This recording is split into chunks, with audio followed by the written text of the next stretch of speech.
আসসালামু আলাইকুম। ওয়ালাইকুম আসসালাম। আহ প্রিয় দর্শক, আপনারা জানেন দেশের একটা কঠিন সময়ে পার করছে রাজনীতি। আ যদিও তার কিছুটা সুবাতাস বইতে শুরু করেছে আজকে দুপুর বিকেল থেকেই। তারপরেও নানান ধরনের ষড়যন্ত্র থাকবেই, কারণ এই দেশটা পুরো ১৫ টা বছর ভারতের বন্দিশালায় বন্দী ছিল। যে কারণে এখানে অনেক কিছু ঘটবে, তারা এখনো করতে চাইবে। তাদের এখন প্রচুর টাকা আছে, তাদের লোকজন এখনো দেশে আছে এবং যারা আজকে বিপদে পড়েছে তাদেরকেও আমি এর জন্য দায়ী করব যে তারা এই আগাছা ঠিকমতো পরিষ্কার না করেই চেয়েছিল একটা বাগান তৈরি করতে। তো সেটা সম্ভব হয় নাই এবং আমাদের এই আগাছা আসলে পুরো একদম তুলে ফেলা দরকার ছিল। এখনো সুযোগ আছে, সেটা মনে হয় সম্ভব। যাই হোক, আমার সাথে গুরুত্বপূর্ণ ৩ জন অতিথি আছেন। জনাব brigadier general Mohammad Hasan Nasir, colonel Hasinur Rahman এবং আমাদের সাবেক তত্ত্বাবধায়ক সরকারের একজন উপদেষ্টা আছেন জনাব মোখলেসুর রহমান চৌধুরী। স্যার, আপনাদের সবাইকে ধন্যবাদ জানাচ্ছি। প্রথমে আমরা মনে হয় স্যারের কাছ থেকেই আসি, যেহেতু ক্যান্টনমেন্ট নিয়েই বেশি গরম।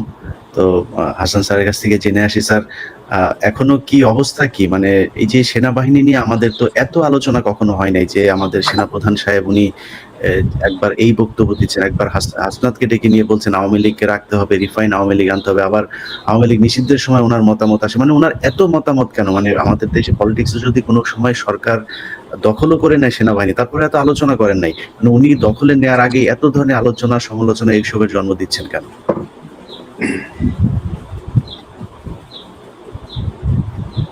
স্যার আনমিউট করে নিন।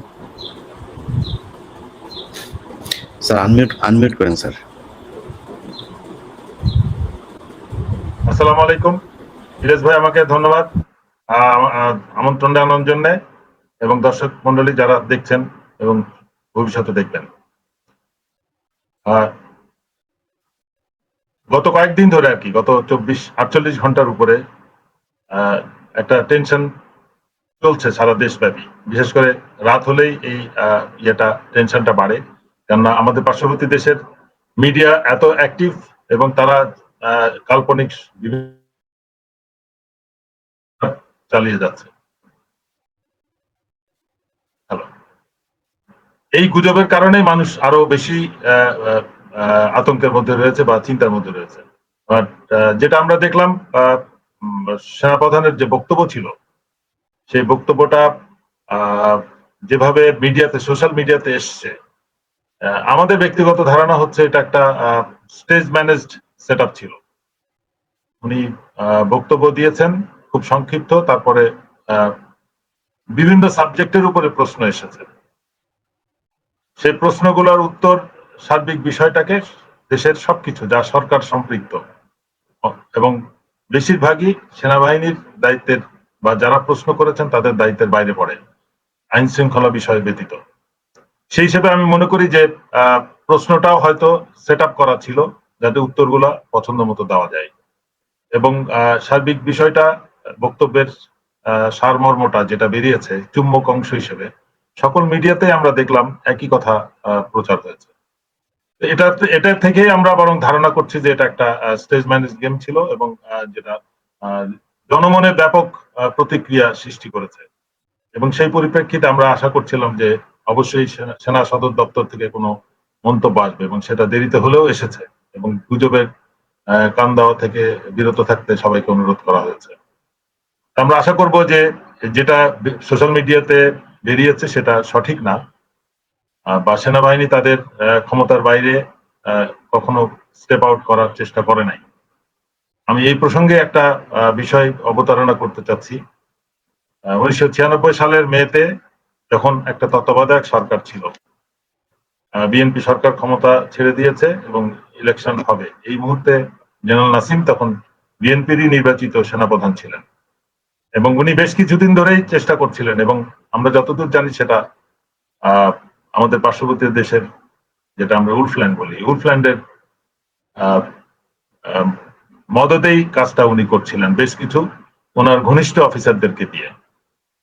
সেই প্রসঙ্গে আমাদের যেটা অভিজ্ঞতা, 96 সালের পরে সেনাবাহিনী প্রফেশনালিজম অনেক হারিয়েছে, অনেক বেশি বিভিন্ন ধরনের কাজে মনোনিবেশ করেছে। সেই পরিপ্রেক্ষিতে আমি মনে করি ভবিষ্যতে সেনাবাহিনী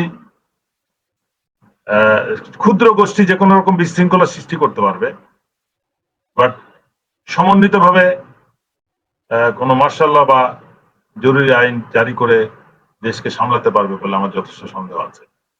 আমি আশা করি যে যে ইয়েটা চলছে, টেনশনটা চলছে, সেনাবাহিনী প্রধান প্রধান উপদেষ্টার সাথে নিরাপত্তা উপদেষ্টা যিনি আছেন তাদের সাথে বসে সরাসরি এগুলা সর্ট আউট করে নেবেন এবং দেশের মানুষের মধ্যে জনমনে যে একটা বিভ্রান্তি ছড়িয়ে আছে সেটাকে নিরসন করবেন।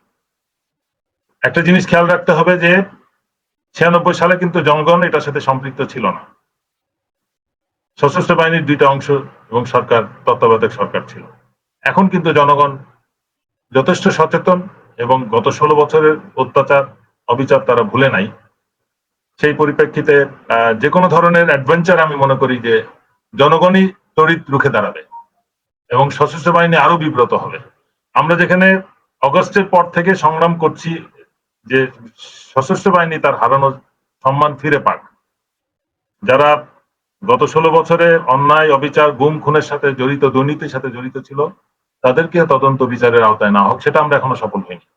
গত 16 বছরে যারা অফিসাররা যারা চাকরি হারিয়েছে অন্যায় ভাবে, তাদেরও কোনো সুবিচার হয়নি। একজন শাস্তিপ্রাপ্ত আমাদের সাথে বসা হয়েছে, দালাল কিছু তাদেরকে কনসিডার করা হয়েছে, যারা কথা বলছে তাদেরকে এই রিভিউর আওতার বাইরে রাখা হয়েছে এবং বিভিন্ন ভাবে হুমকি ধামকি এবং সর্বশেষ যেটা আমার উপরে চলছে সেটা আপনিও জানেন যে আপনার স্বাভাবিক যেটা চলে, চরিত্র হননের প্রচেষ্টা, বিভিন্ন ভাবে সম্মানহানির প্রচেষ্টা চলছে।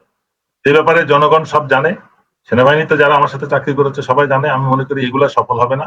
সবাইকে প্রফেশনালি প্রবলেম গুলা হ্যান্ডেল করা উচিত এবং সরকারের কাজ করবে, সেনাবাহিনীর কাজ করবে। সেনাবাহিনী যেন ওভার স্টেপ না করে। ধন্যবাদ। জি, আসিফ ভাই, আপনার কাছে আমার একটা কোশ্চেন, যে ধরেন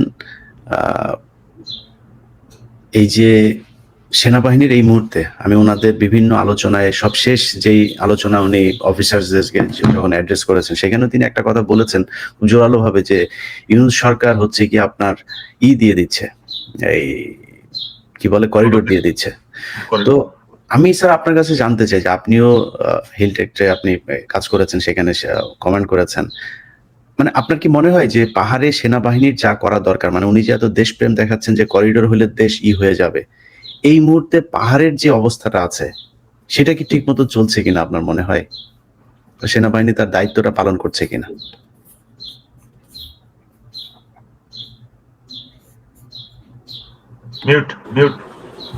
জি, না ঠিক আছে এটা আমি তো বলবো নাকি? জি স্যার। আচ্ছা, হিল ট্রাক্সের যে বিষয়টা, এটা কিন্তু বেশ অনেকদিন ধরেই ঘটনা। দায়িত্ব পালন হচ্ছে না, ওখানে ক্যাম্পে অফিসার নাই, দায়িত্ব পালনের শিথিলতা, রাতে বেলা অপারেশন হয় না, চেকপোস্ট রাতে বেলা থাকে না, এটা কিন্তু বেশ অনেকদিন যাবো। আমি এটাকে আসলে সব অফিসার আপনাদের ঢাকায় নিয়ে আসা হয়েছে। আমি আগের বারও বলছি, একটা লোক যুদ্ধ করতে পারে, ম্যাক্সিমাম ভালো যুদ্ধ করে 35 বছর, পাড়ায় হয়তো সাথে তারপর দেখা যায় তার প্রেশার হয়, এই সেই নানা রকম ঝামেলা থাকে। এখন এই বয়সের ইয়াং অফিসারে তো আসলে সেনাবাহিনী লিড করে, অন্যান্য দেশের দেখা যায় সার্জেন্টরা লিড করে, আমার দেশের সেনাবাহিনী অফিসাররা করে। এদেরকে যদি আপনি কর্পোরেট বানান, অর্থাৎ কাউকে এমআইএসটিতে পড়াচ্ছেন ইঞ্জিনিয়ারিং, কাউকে বিউপিতে পড়াচ্ছেন এমআইএস, এইসব জিনিস ঠিক না। তাকে সে সেনাবাহিনীতে যোগদান করতে যুদ্ধ করার জন্য, যুদ্ধের স্বাদটা নিতে হবে। আর নেওয়া উত্তম জায়গা হলো পার্বত্য চট্টগ্রাম, সেখানে ওনারা নাই, ক্যাম্পে অফিসার নাই, তাহলে কেমন হবে? আর বলেন অন্য সুযোগ সুবিধা, সেনাবাহিনীকে সেই কাজের জন্য প্রশংসিত সুযোগ সুবিধাগুলো দিতে হবে, কাঙ্ক্ষিত সুযোগ সুবিধা।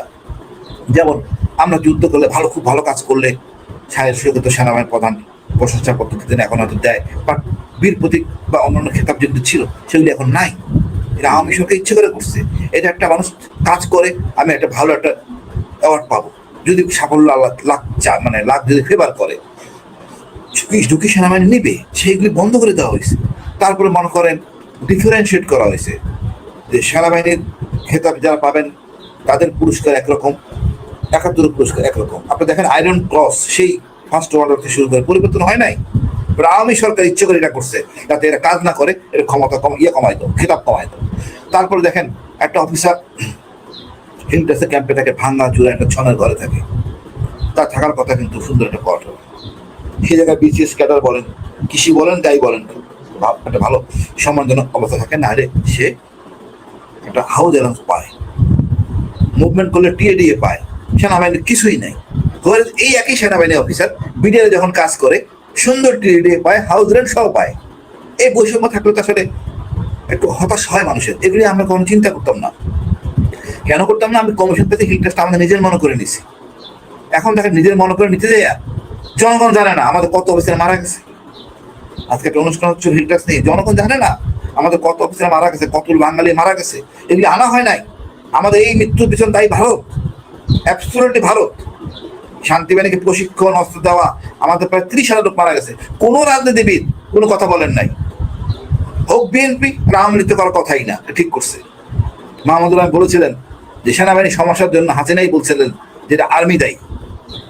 শহীদ জিয়া রহমান এই যে বাঙালিকেও পাঠানো ছিল, গৃহহীন বাঙালি, নদী ভাঙা বাঙালি, রিকোয়েস্ট করে পাঠানো ছিল অর্থ দিয়ে, মানে টাকা পয়সা যতখানি করে দরকার পুনর্বাসিত করাতেই আজকে পার্বত্য চট্টগ্রাম আমাদের মধ্যে রয়ে গেছে। এখন কেউ পার্বত্য চট্টগ্রামে আদিবাসী না, সব বহিরাগত। সুতরাং কেউ হয়তো 40 বছর, কেউ 200 বছর, বাট কেউ এই এলাকার আদিবাসী না। এখন দেখেন অন্যান্য উপজাতিদের দেওয়া হচ্ছে, এখন চাল দেওয়া হচ্ছে, কিন্তু বাঙালিরা পাচ্ছে না। এই বর্ষার সময় বাঙালিদের কি কষ্ট ভাই বোঝাতে পারবো না। পাহাড়ে ডালে বাঙালি বসবাস করে, ওই ডিসি অফিসের ওয়ার্নিং দেবে যে ভূমিধস হবে, সবাই নামাই দেবে। এই লোকগুলি রাস্তায় রাস্তায় ঘুমাবে, দেখবেন যেটা পলিথিন নিয়ে ঘুরতেছে। আর ফরেস্টের লোকরা লাঠি নিয়ে দৌড়াতে থাকে, তার ফরেস্টে যেন নতুন করে না ঢুকে। এ তো মানুষ, বাংলাদেশের নাগরিক। ও যুদ্ধ না করবে 71, দাদা যুদ্ধ করছে, ওর পাশে থাকার অধিকার আছে। কিন্তু আমরা কতটুকু করতেছি? কিছুই করিনি। মানে খুবই লজ্জা, খুবই লজ্জা। ইলিয়াস ভাই বুঝতে পারবো না পাহাড়ের বাঙালিরা কি কষ্ট করে। আপনি বলা নাই কোয়া নাই, কদিন আগে সরকার ইউপিডিপের সাথে বৈঠক করছে। আমি এটা আমি এখন এই জায়গায় বলছি, এই বিরোধিতা করি, বাট আমি মনে করি এটা দরকার আছে। জিএসএস এর সাথে করবে, ইউপিডি জিএসএস ব্যালেন্স নাইলে সমস্যা। এখন পাহাড়ে তো শুধু চাকমা থাকে না, মারমা শুধু থাকে না, ত্রিপুরা থাকে না, আরো 11টা জাতি বসবাস করে। তাদের প্রতিনিধি কই? তাদের লোকজন কই? তারা তো 1 পয়সা সরকারের সুবিধা পায় না। আমি বহুবার বলছি, এই 11টা উপজাতি হারাই যাওয়া উপজাতি বলে, টংচঙ্গা, চাক, মুরং, তারপরে যে বলেন বোম, কুকি, এই লোকদের তো প্রতিনিধি থাকতে হবে। জনগণ জানেই না এরকম জাতি। এদের একজন প্রতিনিধি সংসদ থাকলে অসুবিধাটা কোথায়? বেতন ছাড়াই থাকবে, তার প্রতিনিধিত্ব করবে। আপনি ওন যদি না করেন, তারা কোথায় যাবে?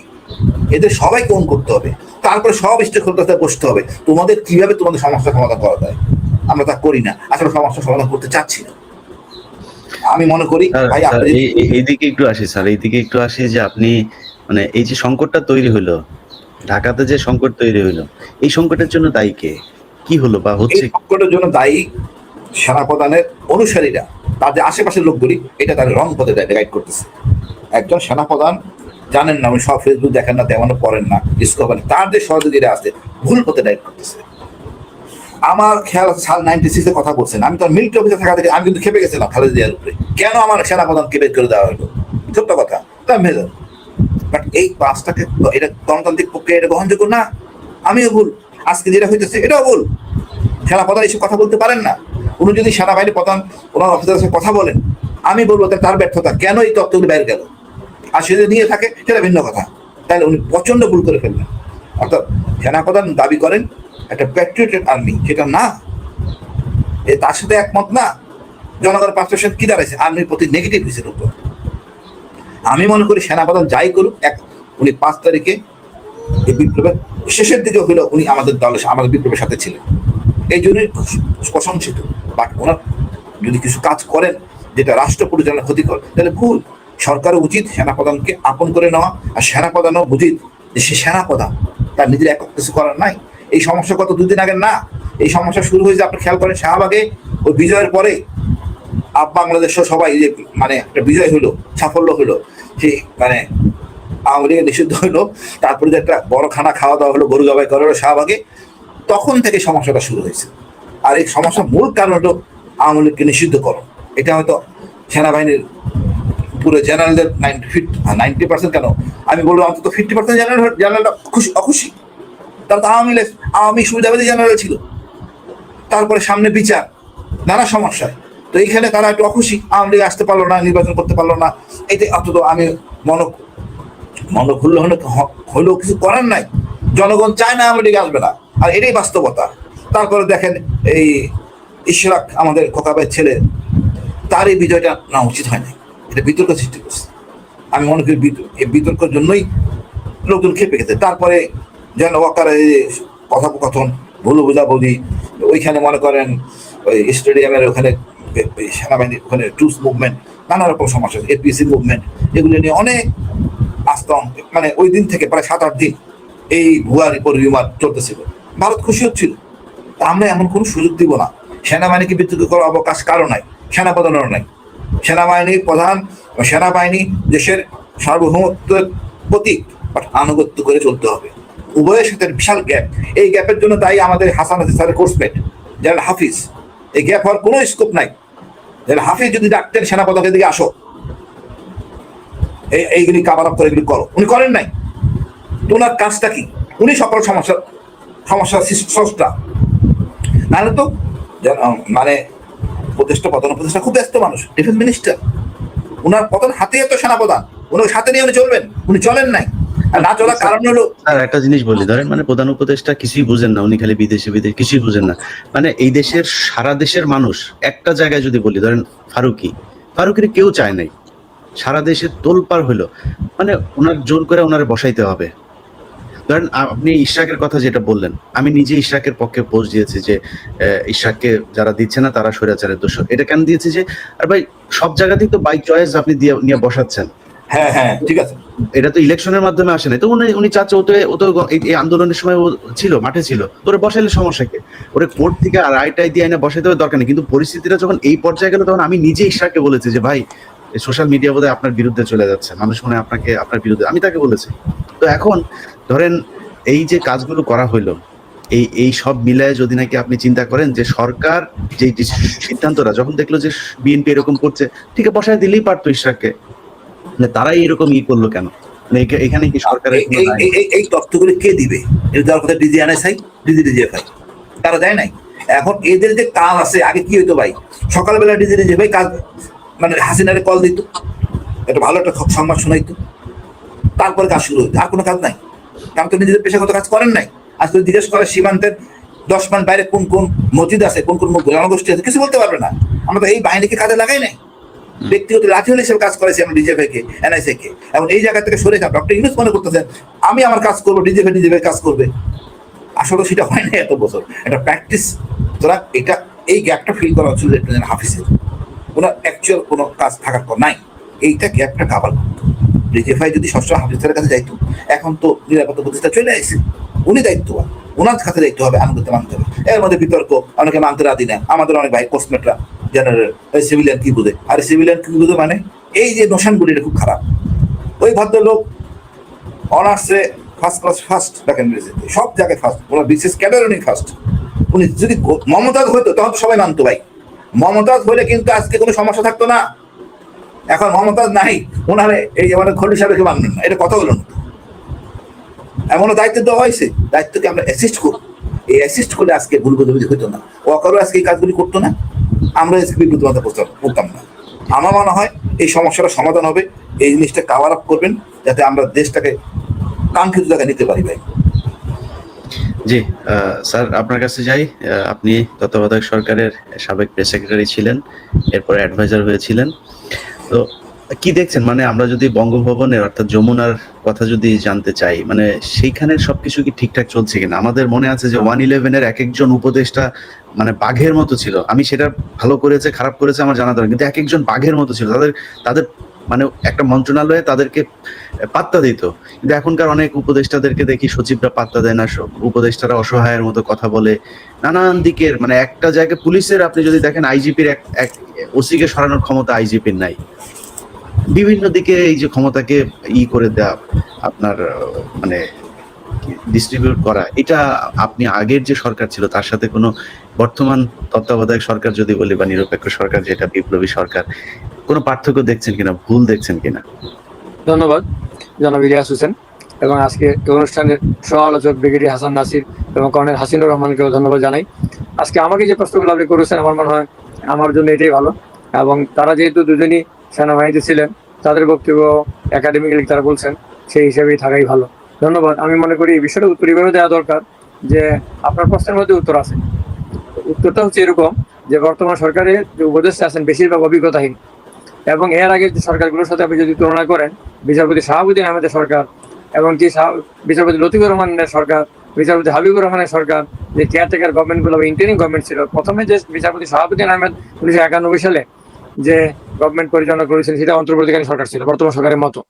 এবং সর্বশেষ ইভেন 111 যে সময়ে জেনারেল মঈন আহমেদ আমাদের কাছে ক্ষমতা দখল করেছিলেন, তারপর আমি বলবো আপনার সাথে একমত হয়ে যে সেই সরকারের উপদেষ্টারাও যথেষ্ট যথেষ্ট আপনার ভূমিকা রেখেছিলেন এবং আইন শৃঙ্খলা ঠিক করে রেখেছিলেন এবং মানুষ বাঘের মতো ভয় পাচ্ছিল। কথাগুলো সত্য সত্য কথা বলতে হবে। আজকে আমাদের আলোচনার মধ্যে ব্রিগেডিয়ার হাসান নাজির বলেছিলেন যে আমরা 1996 সালের 20 মে যে একটা ব্যর্থ অভ্যুত্থান অ্যাবর্টিভ কু যেটা হয়েছিল তার উপরে আমরা বেশিরভাগ আলোচনা করব। এবং মাত্র 4 দিন আগে 20 মে আমরা পার করেছি।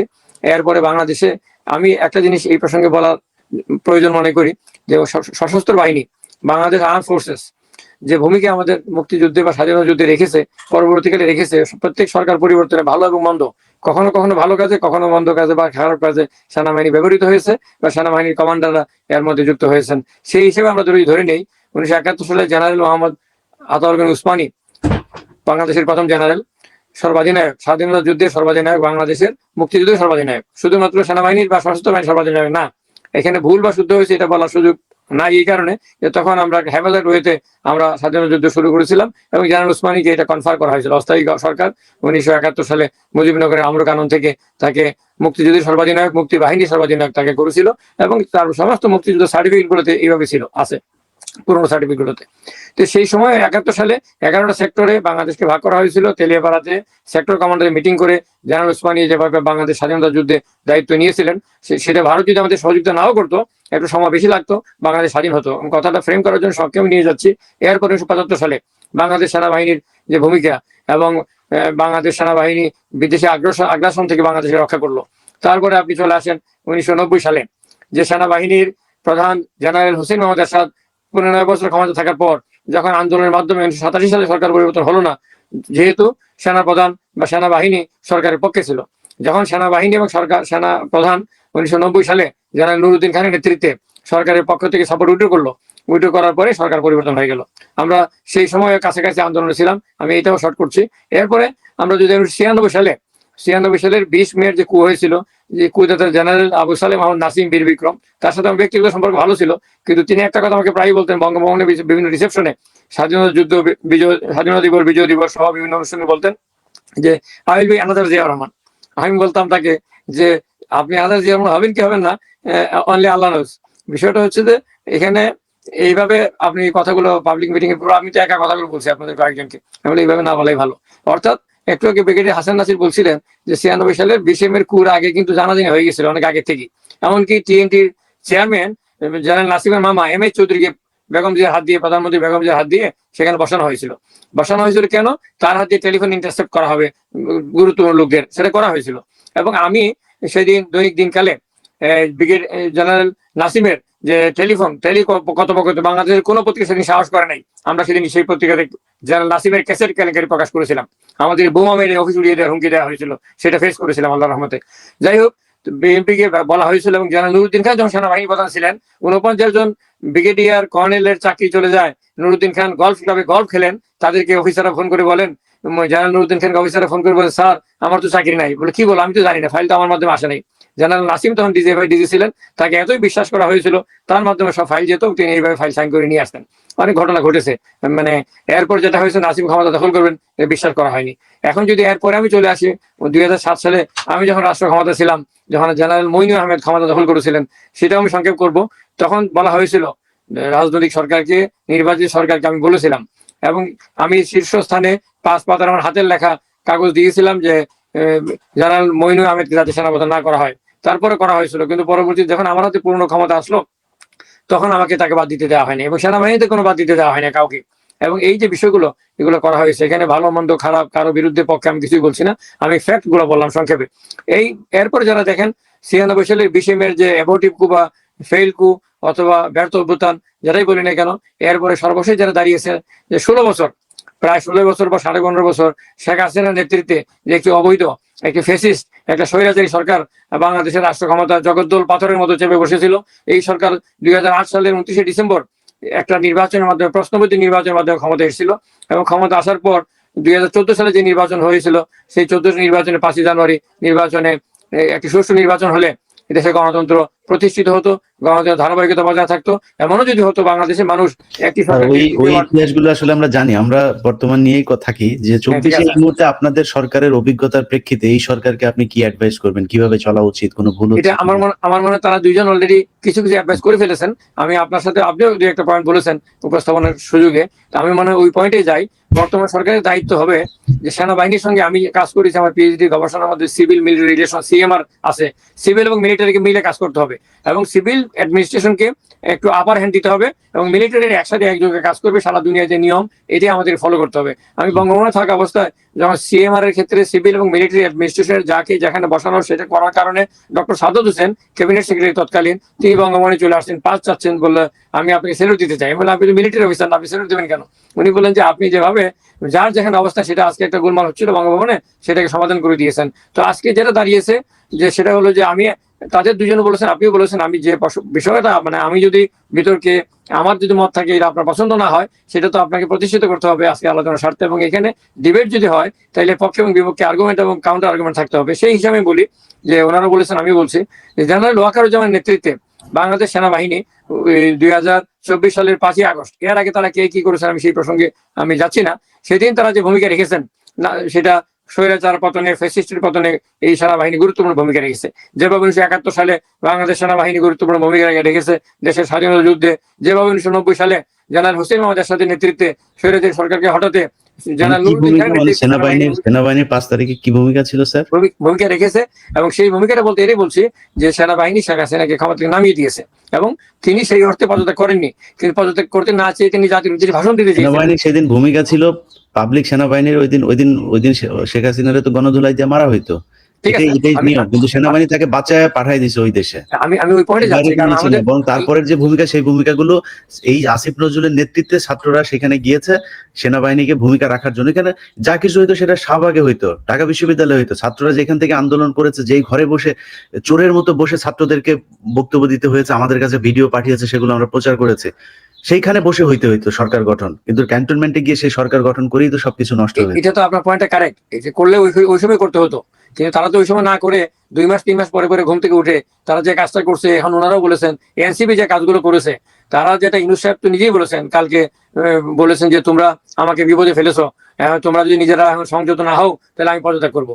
এখন কথা হচ্ছে যে আপনি যেটা বলছেন কথা তো কারেক্ট, বিপ্লব যদি হয়ে থাকে তো ওই একবারই সবকিছু করা উচিত ছিল, সেনাবাহিনী সমর্থন দিত, 90 সালের মতো এই সেনাবাহিনী সমর্থন দিত। কিন্তু সেনাবাহিনী যে জায়গায় গিয়ে সমর্থনটা দিয়েছে, আমি বলেছি আগেই, এই সেনাবাহিনী গত 16 বছর শেখ হাসিনা টিকিয়ে রেখেছে, এই সেনাবাহিনী এর আগে মুক্তিযুদ্ধে অংশ নিয়েছে, এটা যেমন পক্ষে বলেছি, আবার টিকিয়ে রেখেছে এটা আমি বিপক্ষে বলেছি, জেনারেল মঈনুল আহমেদ এবং নাসিমের কথা আমি বিপক্ষে বলেছি।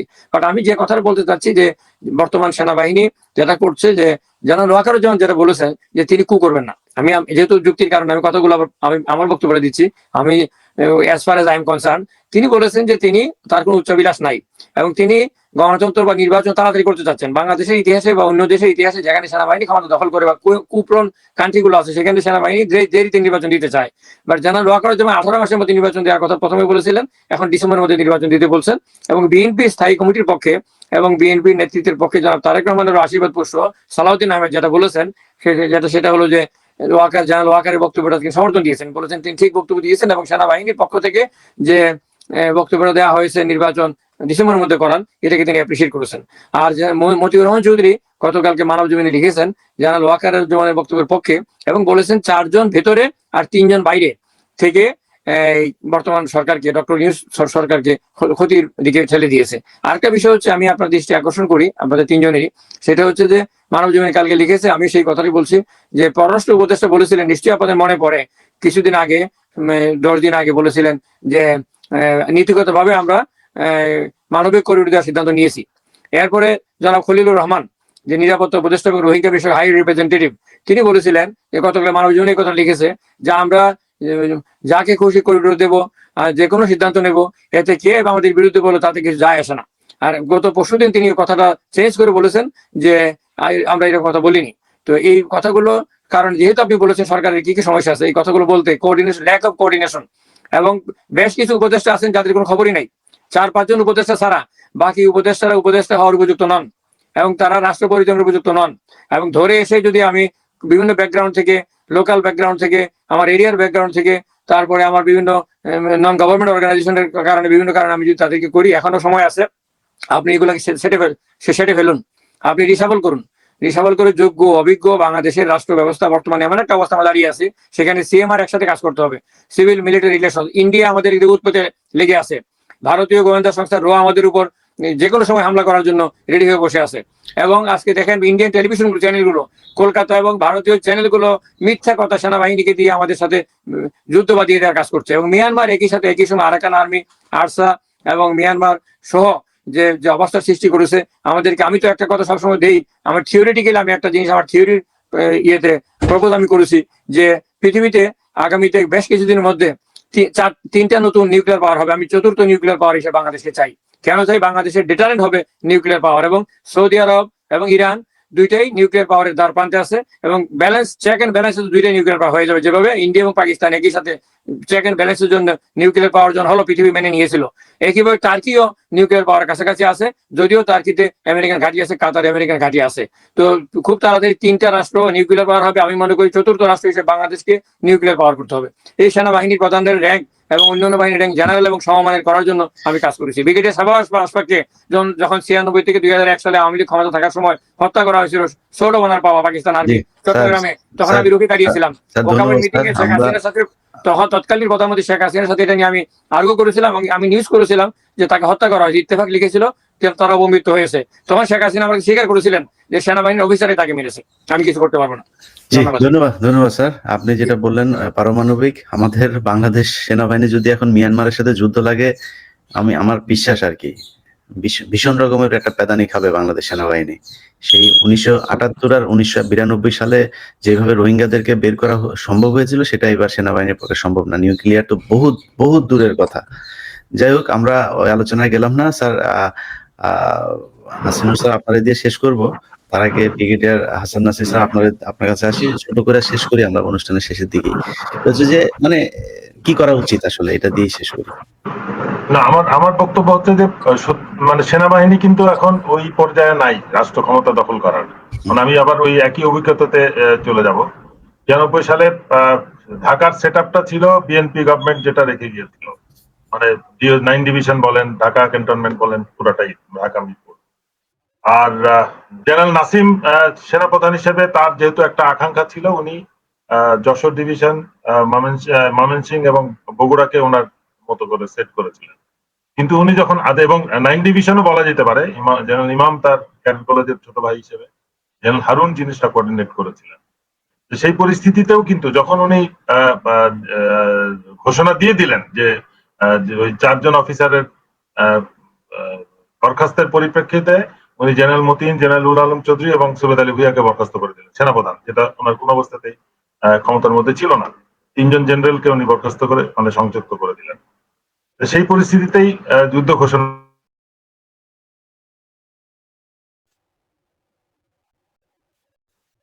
তখন আমরা দেখলাম যে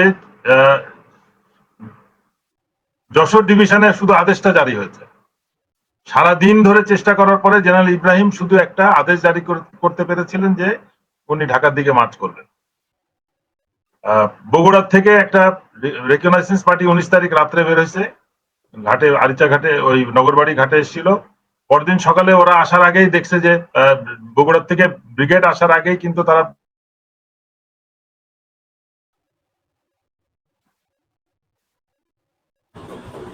আর ময়মনসিংহ থেকে যখন শুরু করে, তখন 9 ডিভিশন থেকে একটা সিদ্ধান্ত আসে যে আমাদেরকে বলা হয় এটাকে রেজিস্টার করতে। 9 ডিভিশনে আমি তখন অলরেডি 2 বছরের উপরে আমি জীবন অপারেশন, এবং তার আগে দীর্ঘ সময় 2 বছর প্রায় সময় ছিলাম, কোনো আমার সিনিয়র ছিল না কর্নেল স্টাফ, যার ফলে পুরো দায়িত্বটাই ছিল। এবং 1 মাস প্লাস আগে কর্নেল মাসুদ জয়েন করেন, মাসুদউদ্দিন চৌধুরী বিখ্যাত। উনি মোটামুটি কাজ বোঝার আগেই কিন্তু এই ঘটনা শুরু হয়ে গেছে। তখন আমরা দেখলাম যে না, ময়মনসিংহ থেকে যে ট্রুপসটা মুভ করেছিল সেটাও কিন্তু ব্রিগেড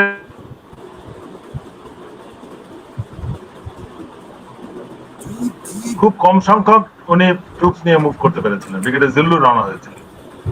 এই জিনিসগুলো খেয়াল করতে। এখন আমি উল্টা সাইড আসি, যখন রেজিস্ট্যান্সের প্রশ্ন আসলো যে না ইকু এর পক্ষে যাওয়া হবে না 9 ডিভিশন, যেন ইমাম সত্যিকার অর্থে নীরবে সাপোর্ট দিচ্ছিলেন, উনি চাচ্ছিলেন যে 9 ডিভিশন জেনারেল নাসিমের পক্ষে যাক।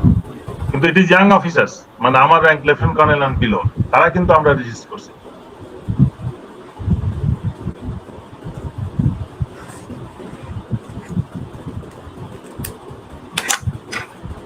আপনার কানেকশন বোধহয় মাঝে মধ্যে একটু সমস্যা হচ্ছে। ঢাকাতেও একই কাহিনী।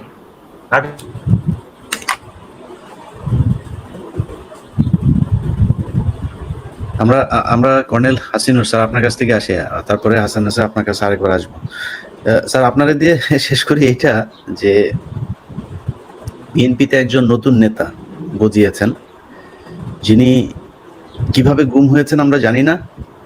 ভারতে আমার কাছে বেশ কিছু ছবি এসেছে, তিনি ভারতের একটা বিশাল আলিশান এক বাংলোতে ছিলেন শিলংয়ে, এবং সেই শিলংয়ে হাসান নাসির স্যার আপনার কাছে আমি আবার আসবো, আপনার কানেকশন আমরা হারিয়ে ফেলেছিলাম, আমি আবার আসবো কর্নেল হাসিনুর কাছ থেকে ঘুরে আসি। আমি ওইটুকু এখানে একটু শেষ করে দিই। রেজিস্ট্যান্স হিসেবে ট্রুপস মুভ করা হলো, তখন জেনারেল মঈন ছিলেন ব্রিগেডিয়ার এবং তার আন্ডারে ছিলেন মুবিন, কর্নেল মুবিন। তারাও কিন্তু তাদের ট্রুপস নিয়ে মুভ করে নাই। ব্রিগেড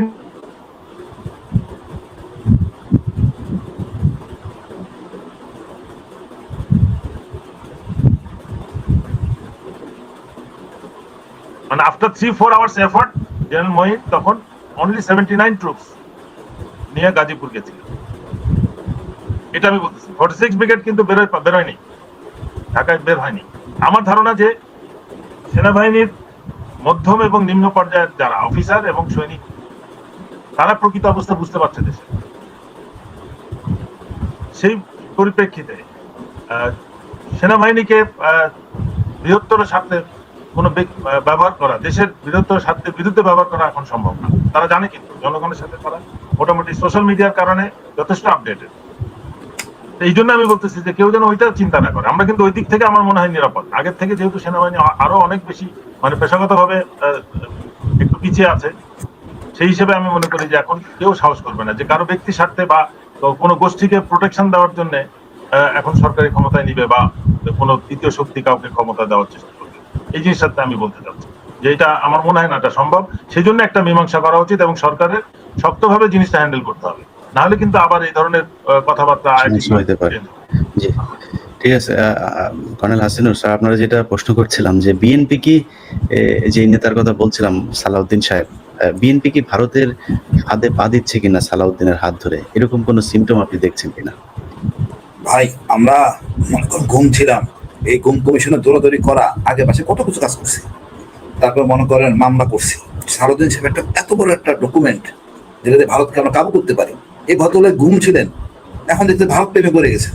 উনি ঘুমের মামলা করতেছেন না, আইসিডিতে আসেন নাই। উনি মামলা করলে তো আমরা অদিত দোভাল এবং এই মোদি মানে চা বিক্রেতা মোদিকে আমরা আইনের আওতায় আনতে পারতাম। কত একটা হাতিয়ার আমাদের হইতো আইনগতভাবে, পারলাম না। উনি আসেন নাই, কার প্রেমে আসলে উনি আল্লাহ জানেন। আমি মনে এই ভদ্রলোক সালাউদ্দিন সাহেব বিএনপিকে ডুবাবেন। উনার আশকারা পায়ে বা উনার মনে করলাম উনার মানে আশকারা পেয়ে আমাদের সেনাপ্রধান ডাইনামিক কথা বলতেছে, সত্য কথা। সেনাপ্রধান কিন্তু অত খারাপ না, এবং সে হ্যাঁ ব্যাকগ্রাউন্ড খারাপ ছিল, এখন সে কিন্তু আমাদের সাথে এক হয়ে গেছে, তাকে আপন করে নিতে হবে। এই সালাউদ্দিনের জন্য অনেক সমস্যা হচ্ছে। আমার বিশ্বাস তারা রহমান সাহেব এবং আমাদের খালেদা জিয়া এই বিষয়ে জানেন না। এই ভদ্রলোক নিজের সুবিধার জন্য এই কাজগুলি করতেছেন। আমার মনে হয় আমরা একটা বিজয় আমাদের ভাই, এটা সংস্কার। একটা খবর ছড়িয়েছিল যে সালাউদ্দিন সাহেব ওনার কাছে গিয়েছিলেন, এটা কি সত্যি নাকি স্যার? হ্যাঁ সঠিক তো। বললাম এই ভদ্রলোক আমাদেরকে নষ্ট করতেছে, রাজনীতিবিদদের সেনাবাহিনী নষ্ট করে, তাদের স্বার্থের জন্য আমাদেরকে বিপদে ফেলে। আমি মনে করি একটা বিজয় আসে, কিন্তু ধরে রাখা ডিফিকাল্ট। সেই ডিফিকাল্টির মধ্যে আমরা আছি। ডক্টর ইউনূস একটা বেসামরিক ব্যক্তি, আর্মি নিয়মকানুন বা এই অসভ্য কালচার যেগুলো ছিল হাসিনার সময়, সেটা উনি বুঝে উঠতে পারতেছেন। তবে আমি ডক্টর খলিলের কথা বলবো, উনি DGNSI DGFI তার বেবি, উনি দুইজনকে দুই পকেটে নিয়ে হাঁটবেন, তারপরে সিদ্ধান্ত নেবেন। এগুলো যদি অন্য কেউ ব্যবহার করে তাহলে সমস্যা। আর সেনাপ্রধান বলবো, আপনি সম্মানের জায়গায় আছেন, উপদেষ্টাদের সাথে মিশে আমাদের একটা বিশাল নদীতে আমরা ঝাঁপাই পড়ছি, বিশাল একটা যুদ্ধ। এই যুদ্ধটা সাঁতরে পার হতে হবে। ইনশাল্লাহ আমাদের বিজয় হবে, ভয় পাওয়ার কিছু নাই। জনগণের উপর আস্থা জায়গায় থাকেন, কোনো রকম আদে বাদে প্রচারণা থাকবে না। সেনাবাহিনী দেশের জন্য, জনগণের জন্য, ইনশাল্লাহ আমাদের বিজয় হবে। ইনশাআল্লাহ স্যার। জি, তো আমাদের দেশের সরকার এবং যারা এখন দেশ চালাচ্ছেন এবং যারা সামনে রাজনীতি ক্ষমতায় আসবেন, আজকে এটা দেখে খুব ভালো লেগেছে যে বিএনপির যে প্রতিনিধি দল আজকে সংবাদ সম্মেলনে মিডিয়ার সামনে কথা বলছিলেন, সেখানে ডক্টর মোশাররফ এসেছেন এবং অন্য নেতারা এসে সালাউদ্দিনকে সেখানে রাখা হয় নাই। আমার মনে হয় সালাউদ্দিনের ব্যাপারে খুব সাবধান থাকা দরকার। এই ব্যক্তি এখনো পর্যন্ত গুম কমিশনে যায় নাই, কোনো থানায় একটা জিডি পর্যন্ত এসে করে না, একটা মামলাও করে নাই যে আমাকে কিভাবে নিয়ে যাওয়া হলো, দেশ থেকে কারা নিয়েছে সেটা তো সে জানে। যে বাহিনীই হোক, কোন বাহিনী নিয়েছিল সেই বাহিনীর বিরুদ্ধে সে করুক। ভারতে নিয়ে গিয়েছিল, ভারত রাষ্ট্র হিসেবে আমরা রাষ্ট্রের বিরুদ্ধে, এটার জন্য আন্তর্জাতিক আদালত পর্যন্ত যাওয়ার সুযোগ রয়েছে, সেটা তিনি যাচ্ছেন না। না গিয়ে তিনি দেশে ফিরেই এস আলমের গাড়িতে চড়ে বাড়িতে গেলেন, তারপরে এখন এস আলম সহ ইউনাইটেড গ্রুপকে তিনি শেল্টার দিচ্ছেন।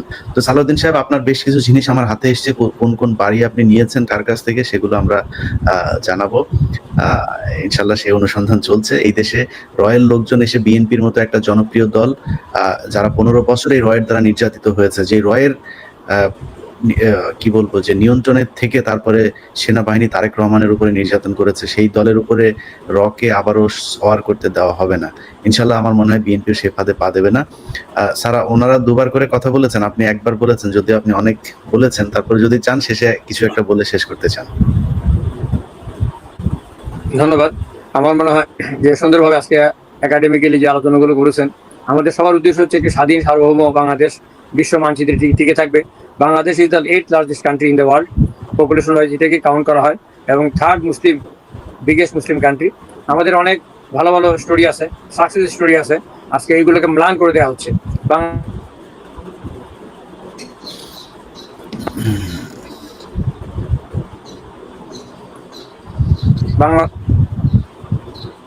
বাংলাদেশ গার্মেন্টস টেক্সটাইলে আজকে ওয়ার্ল্ডের মধ্যে আমরা টপে আছি, ইউনাইটেড নেশনস পিস কিপিং আমরা টপে আছি।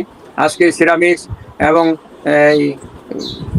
ফার্মাসিউটিক্যালস সব বিভিন্ন ক্ষেত্রে বাংলাদেশ যে ওয়ার্ল্ড স্ট্যান্ডার্ড, ইন্টারন্যাশনাল স্ট্যান্ডার্ড আমরা রপ্তানি করছি। এবং কথা শোনা যায়? জি, শোনা যাচ্ছে, শোনা যাচ্ছে। হ্যাঁ, তো আমরা এইগুলো এই অবস্থার মধ্যে থাকা সত্ত্বেও বাংলাদেশকে আজকে ম্লান করে দেওয়া হচ্ছে। বাংলাদেশের সামনে যে সুযোগ আছে এটাকে কাজে লাগানোর জন্য professor doctor Yunus, Nobel laureate, বাংলাদেশের বর্তমান চিফ অ্যাডভাইজার, তার নেতৃত্বে এবং সেনাপ্রধান জেনারেল ওয়াকারুজ্জামানের নেতৃত্বে সিভিল এবং মিলিটারি যে রিলেশন, সেটাকে কাজে লাগিয়ে আমরা আজকে আমাদের পার্শ্ববর্তী দেশ আমাদের স্বাধীনতা সার্বভৌমত্ব খর্ব করার জন্য, ক্ষুণ্ণ করার জন্য তারা যে ধরনের পদক্ষেপ নিচ্ছে এটাকে মোকাবিলা করার জন্য ঐক্যবদ্ধভাবে আমাদের সামনে এগিয়ে যেতে হবে। এবং আজকে আপনি যে আলোচনাগুলো করেছেন এটা সমসাময়িক, কন্টেম্পোরারি, এবং এই আলোচনাটা পার্টি না।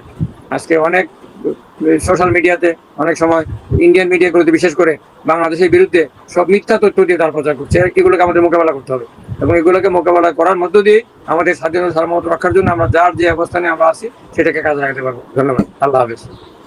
জি, প্রিয় দর্শক, এতক্ষণ আমাদের সাথে থাকার জন্য ধন্যবাদ। আল্লাহ হাফেজ।